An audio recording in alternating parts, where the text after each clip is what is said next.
Well, hello, Endow. Ladies and friends, I am here with Mr. Ryan Ayala. Welcome, Ryan. Thank you for having me, Simone. It's good to be Um, back. so, I'm so happy. Okay, I'm so happy to talk. I always say that on every podcast, but I mean it on every podcast, and I always say that I mean it because some of my friends are like, "Are you really that happy on it?" And I really am. And I'm especially happy to talk to you, Ryan, because Ryan and I used to work together. That's right. St. Mary's Catholic High School in Phoenix, and his campus ministry room, his campus minister was right across from my classroom. These were epic times. Oh, so good. So good. So many great memories. So many good events. We happy few. Like Father Giussani said, there's no greater profession in the world than teaching high school students because you're right in the middle of humanity. And I think, Ryan, we were right in the middle of humanity together at St. Mary's. Yeah. I hope we get to talk about our Friday session of keeping it real, because that Yeah. was like hit with our students. Yeah, we did the struggle is real, keeping Yeah. it, the struggle is real. So that was well, this episode I think will be interesting for anybody, but who's into these things, but I think especially for high school ministers and educators. So Ryan and I would like kind of try and see what the Holy Spirit was up to in our students.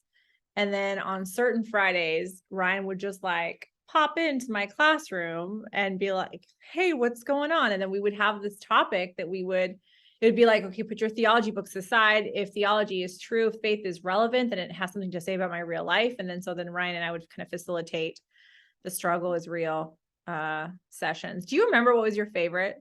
Do you remember? Man, I think any of the dating topics always kind of just naturally brought out conversation. But I remember the one that I think students just kept talking about was when I think you and I addressed the issue, can males and females be friends? I think we Oh talked. yeah, that's right. That's That right. just kind of was just the conversation at the school for a few weeks after that, whether or not it was possible, truly possible. And so I thought that was pretty That was a good one. good. Well, Yeah. well, Ryan, tell us what you're up to these days. Yes, I'm the director of marriage and family life over at St. Bernard of Clairvaux in North Scottsdale, Arizona. So I moved from working with young people to back to parish life. I think after COVID, things kind of erupted for everyone in terms of having you to, kind of forced to think about what's next, what's the next move.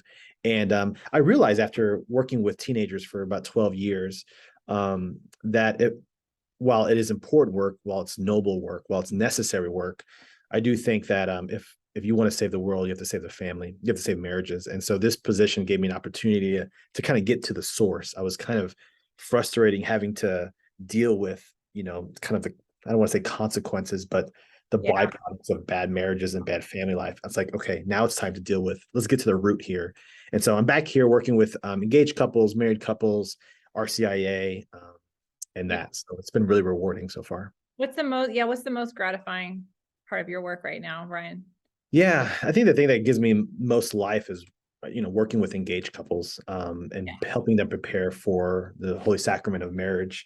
Kind of standing, for many of them, they kind of see, they can come in with the marriage preparation process being seen as like a burden, something that they don't want to do.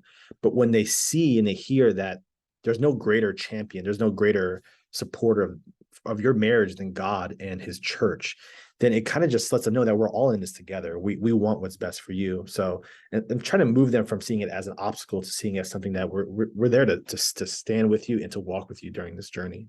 So That's just awesome. And you're influenced by, you got me more into, because I'm a Father Giussani girl with Community Liberation, but you're a St. Jose Maria Escrivá guy, that's right. Are you, Yeah, are look. you Look pulling here. out the book right now? You're Oh pulling it. yeah, I got San Jose Maris here, a picture here. I got That's all the amazing. books. That's amazing. Well, I think what's incredible to me is that, um, you know, Opus Dei and CL and these kind of ecclesial movements that formed people like you and me who are, in the business of formation in church world, is that hopefully the work that you're doing, and apostles like Endow, is that then the parishes actually just become what they were intended to be. So instead of the Holy Spirit kind of working outside of the institution, and then the institutions themselves actually become life-giving. So Yeah, John Paul II talked about the parish life as sort of the wellspring of the village. It's the place that we go to drink from. And right. so definitely, definitely. Well, the real story is when I left St. Mary's to go work for Endow, Ryan was like, I don't even know why I'm here anymore. And so that's Done. Yeah. that's it. No, we had a lot of fun, and we had. Do you remember, Ryan, the seating charts? Because you knew the kids before they became seniors, and I taught the seniors. So you would come in the classroom. We would strategically place, like, you can't know that guy's dating that girl. They can't sit together. You know, this mafioso clan. Kids out. We would just, and the kids were just always like, how do they know? But Yeah, I do remember that, and that's kind of funny that you mention it. I actually kind of want to speak to something with regard to that, because I thought you and I working together in this sort of head heart kind of way, where you taught strictly theology and I was kind of a campus minister. It reminded me of Newman's, that famous sort of insight of Newman from the idea of university, like, faculty or schools as faculty, and faculty ought to be kind of rooted in friendship. right. I thought that had made a huge impact on our students, is that they saw us constantly communicating, talking, laughing, joking, kind of, praying, suffering together with them. Yeah. I think you and I being able to do that together alongside our students, I think made a huge impact for them. So even as simple as a seating chart, I thought it was a great way that you and I built friendship and companionship in our work. And our care for them. Yeah. And it was, those were good times with the school. I think it was ideal, like, as the situation in that way. So yeah, thanks for that. Well, the reason I wanted to talk to you today, Ryan, and I've really been looking forward to this, is because, as you know, Endow is all about calling women together to study important church documents, that the documents are prophetic. They have something to say about my life here and now. That the voice of the church is something timeless. And you mentioned that to me earlier, that this document written by Bishop Olmsted of Phoenix, who's recently retired, 2015 document, that this document is a timeless document for men. And when we have our high school studies and our middle school studies for girls, we also have obviously our adult studies for, adult women. But a lot of times women will ask me, and men too, because we have males that follow Endow, of course, well, what about high school boys? And I thought, wow, we did this at St. Mary's. We did the breach. So tell me about your experience, because I remember watching it happen, but of course it was just for the guys. So Well, I think it's important to just kind of talk a little bit, kind of a little context of Into the Breach. So, 2015, Bishop Olmsted writes this apostolic exhortation. And about a year before it was published, I had known about it. There were a few of the diocesan leaders kind of giving us a heads up that this major document was going to come out, and that he was writing it specifically for the men of the Diocese of Phoenix. So even before it kind of became worldwide and nationwide, it was really meant for the men of the Diocese of Phoenix. And when I first read the document, I was floored, I was moved, I was inspired, and I thought, if there is a document that could speak to the heart of like young men and teenage men, it's this document. wow. For several reasons, but really, even just the fact that your bishop wrote a letter to you, no one else, to you, of the Diocese of Phoenix. I thought that was like the first sort of like striking movement of, okay, this is for me, this is for you. So when I met with the young guys and the young men of St. Mary's, I told them, your spiritual father wrote a letter for you. Mm-hmm. Yeah. That's how I like to talk about letter to women for women, because John Paul II wrote a letter, not just to Christians, not just to Catholics, but to all women of the world, to you. And he says that in the letter. He says, I'm speaking directly to the heart of each woman. So I love that you did that with this, and it's true. And we both know Bishop Olmsted, like, we know him, and he's absolutely sincere, that you can represent him in that way and say he really did write this from his heart to you. Yeah, and also what's great about Bishop Olmsted in this letter is that he speaks in a very masculine way. So the Into the Breach phrase or slogan was inspired by Ezekiel, when the Lord is looking for someone to step into the breach, to fight for him. And he says, we need someone to step into the breach. And so it's Ezekiel. And so when I first issued that to the young men, it was very much of that same thing where, hey, our bishop is looking for men to fight, to step into the battle. Yeah. And for young men, I think is really inspiring. Yeah. So I want to talk a little bit about well, I'd love to hear how you were moved. Why were you moved? A little bit about the content. And then, yeah, the form of how these boys, I remember the pizza coming in. I remember you guys sitting around. I remember images of it in my mind, but because what happens at Endow is if schools or parishes or parents are going to use our high school Endow studies for the girls, I'll say, look, here's what you can do with the boys. I mean, there's a ton of other things in the church that young boys and men can do. But I think in terms of the Endow mission of church documents, this is a perfect one for boys. And I know Formed, and we'll link it to the podcast, Formed has like a 12 video series that can be used. But also, if you want to be more Socratic about it, you can just print the document, read it aloud, and discuss it. So yeah, where do you want to start? Yeah. So first off, there's that old kind of adage of, if the fastest way to a man's heart is through his belly, through his stomach, whatever. Let's say that's true for young men as well. So I knew that if I were going to draw young men to come to campus ministry during their lunch, I would have to soften their bellies a little bit. And of course I had pizza. So I said, hey, if you're interested in a young man, come by, get free Papa John's, because I had a 40% discount of Papa John's, and they would have free pizza. The other second thing I was really sensitive about was I had realized that they were in class for about 3 or 4 hours before lunch, or maybe 2 or 3 hours before lunch. So I didn't want to just read through like an entire chapter or through an entire page. I kind of thought about it, and this is at the time, this is how I thought, unfortunately. I kind of thought about it as like tweets. Like if I can just kind of isolate maybe 1 or 2 or 3 sentences from Bishop Olmsted's letter and just open it up for a discussion, a casual discussion, maybe it could generate conversation. Again, I was sensitive to the fact that it was lunchtime. They had already read a lot, talked a lot. So I just wanted to keep it short, brief. And this document has some great one-liners that are definitely tweet-worthy, but also definitely prayer-worthy and kind of provoking, some of these lines really provoke the heart. I love that, because you can adapt it then for the high school setting, like you said, and then for those who are using this in parishes or in other programs, you don't have to be as sensitive. Although I really like how pastorally sensitive you were being, Ryan. Because lunch was short. It was like 40 minutes. So I'm sure Bishop Olmsted didn't necessarily intend to be tweetable, but that's pretty cool that it is. Well, then how about for yourself? Let's just begin with you. How was it helpful for you? It moved you, but how? Well, I hate to kind of sound sort of cliche, or like not maybe not as intellectually engaging right off the bat, but his first page is it moves the heart right away. Yeah. Because his first page essentially says, it reminds the man that we're in a battle, and that Satan wants nothing more than your downfall. And so immediately when you read the document, you are brought into a very serious demeanor from our bishop. It kind of reminds me of the morning I got married.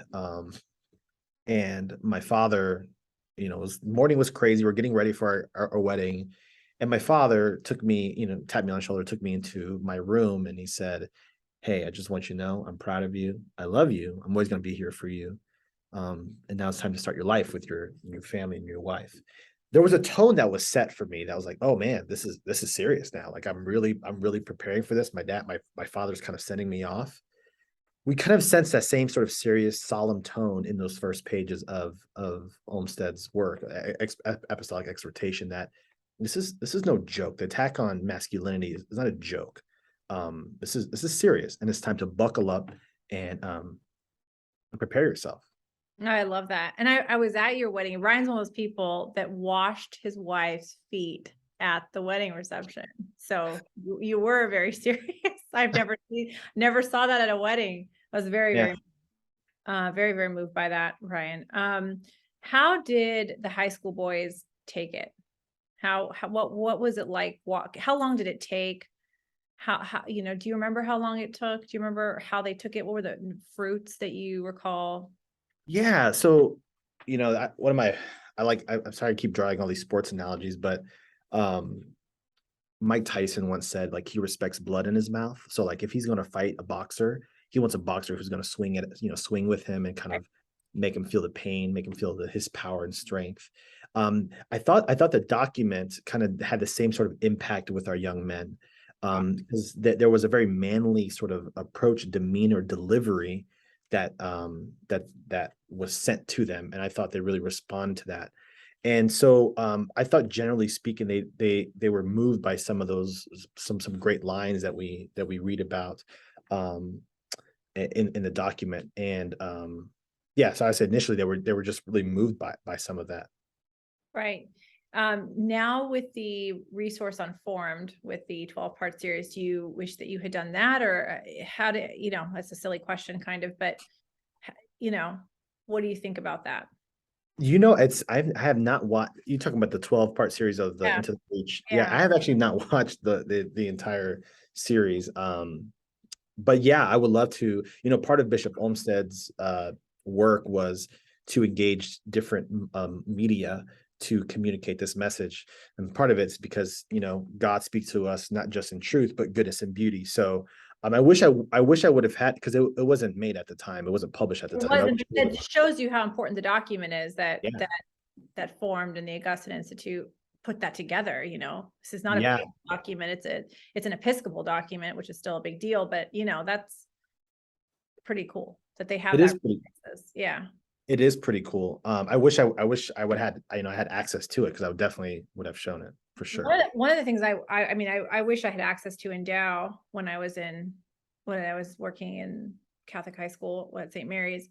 I especially wish Ryan, I don't know if I've told you this, but our adult study guide on Humanae Vitae is so good, Ryan. I so wish that I had had that as a resource for our junior theology teacher, or even for me for senior morals.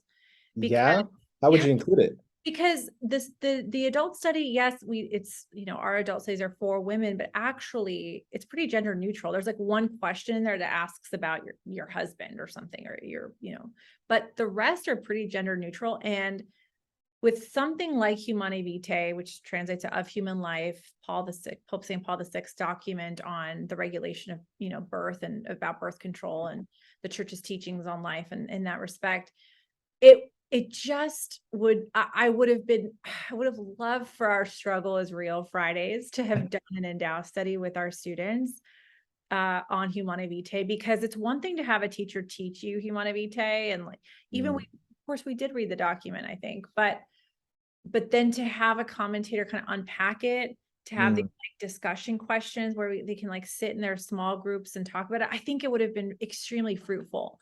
I encourage anybody who's listening to this, who's a high school teacher, or who Humanae Vitae is in your curriculum, to consider using the adult Endow study guide for high school. I think they can definitely handle it. Like our students could handle it. They could handle Ratzinger. Why couldn't they handle an Endow study? But that one's in particular, that topic, and the very fact that I think providentially speaking, it's pretty gender neutral. It would have worked in mixed company in high school. So that's awesome. Something to think about for your parish, actually. It's so good. And I think it's great for engaged couples. I think I think it's an excellent, a lot of people are fans of Emily Simpson Chapman, who wrote that Endow study. It's excellent. We actually did a couples webinar on it a couple of years ago with NFP trained couples, as well as anybody who wanted to. It was very fruitful. So I just wanted to throw that out there for anybody listening that needs a really good resource on Humanae Vitae. What do you think about this? Because one of the things that really kind of stood out to me in the Into the Breach document, I think I can make the connections here with Humanae Vitae. Yeah. There's a section in Into the Breach where he talks about essentially the free man is the one who has self-mastery, self-possession of himself. And I just remember being so inspired and challenged by that, the sort of practicing mastery and possessing your kind of lower appetites and allowing your intellect and will to guide your lower appetites.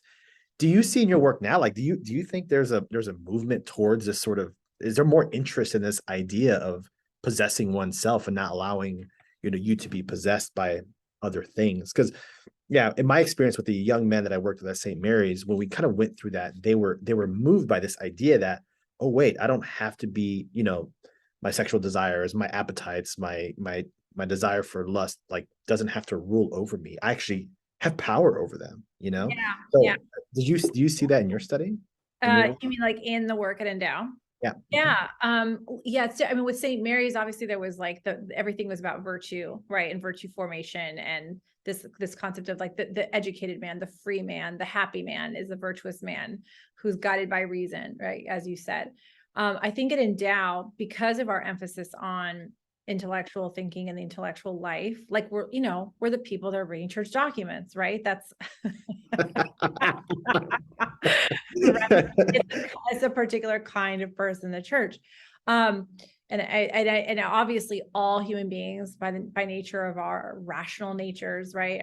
We're rational creatures, are called to intellectual thinking. Not everybody's called to be an intellectual, not everybody, even if, certainly not everybody's called to an intellectual vocation as an academic or a scholar.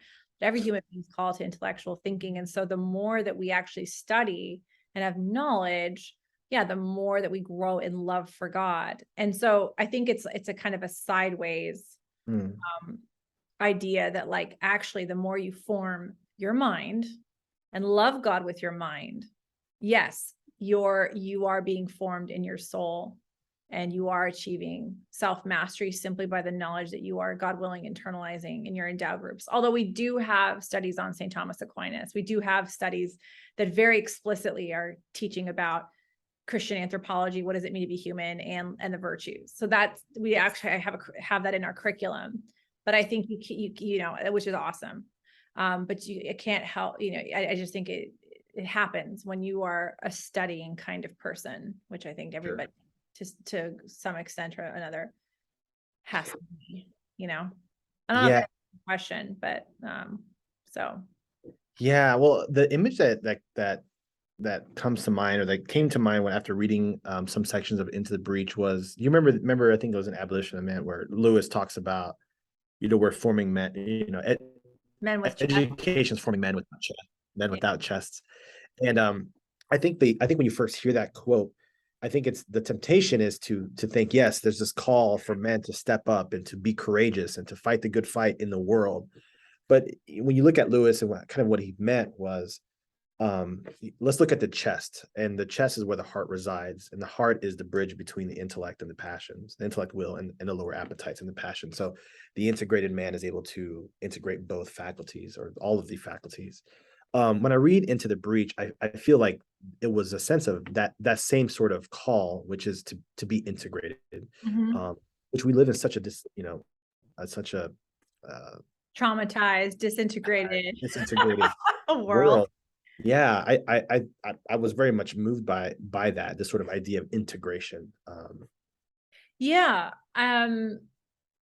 John Paul II's favorite line in scripture is, "The truth will set you free," and knowing the truth of who you are, firstly, and John Paul II also saying that the big mess, what he said was the pulverization of the human person of the 20th century happened because of an anthropological error. In other words, if you don't understand the fact that you are a rational creature and that your reason is supposed to guide your emotions, your passions, your desires, your lower appetites, as you were calling them, then things are messed up, and they certainly are. And we're seeing that to like a super dramatic, absolutely dramatic extreme now with all the gender ideologies. So, I mean,